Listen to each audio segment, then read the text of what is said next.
Saint Denis Tribune right here with me, folks. You're watching the Saint Denis Times Illustrated, volume number 56. Our top story: famed gunslinger Micah Bell killed. He was believed to be hiding in the Grizzlies for many years, emerging to sow mayhem and murder to fuel a life on the run. Micah Bell, one of the most notorious outlaws in the region and former member of the infamous Dutch Vanderlindes gang, was slain at his hideout. The train robber and desperado evaded authorities for years, during which time he killed nearly 24 men. He had sworn an oath to compatriots that he would never be taken alive.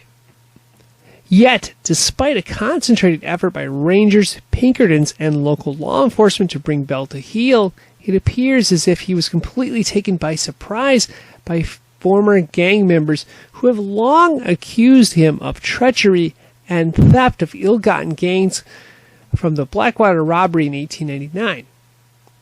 Bell was without a doubt the most desperate outlaw at large in the area, striking terror into the hearts of carriage and stagecoach riders who have long feared his murderous reputation. Several sheriffs had been elected in the county, and each had vowed to bring Bell to justice. One sheriff, Braxton Hefner, finally landed Bell in jail, where he was tried and sentenced to be hanged.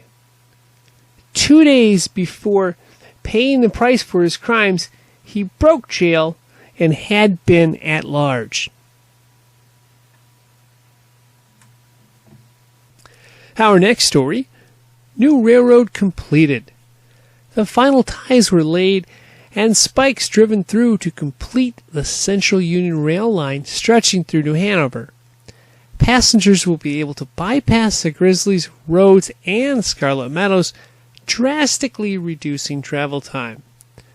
Now with a direct line connecting Cornwall, Kerosene and Tar, and Saint Denis, freight and commuters will flow fast and freely. The project came with complications, including controversy over missing workers' wages and a land dispute.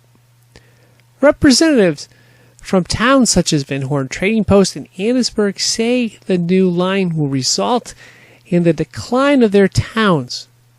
Civic planners hail the railroad as a new dawning day in American progress and history.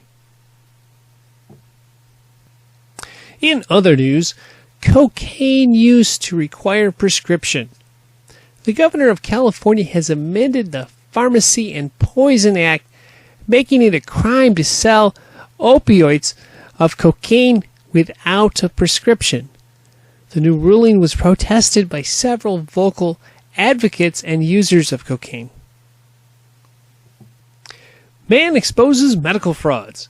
It was hoped that with the spread of scientific knowledge, the scourge of medical quacks selling health and salvation from the suffering would abate eventually. However, in towns and hamlets across the nation, the evolution of reputable physicians into swindlers continues at rapid speed as each new break in scientific progress is announced. A so-called doctor needs little more than a shingle to hang above his door and various potions and concoctions to peddle to the ill, maimed, and infirmed who are willing to part with their hard-earned money in hopes of prolonged health. Such is the crusade led by one man who was vowed to uncover the Hippocratic frauds who were preying on victims across the country. His name? Nigel West Dickens, a studied man of letters, botany, ornithology, and the history of home medicine, practiced throughout the ages. He has begun demonstrations showing that sufferers of rheumatism, neuralgia, rickets, dysentery, and scarlet fever can be cured of their maladies by use of a simple medical tonic. The response has been enthusiastic, and in more than one town, the local doctor has been taken to task for peddling fraud cures.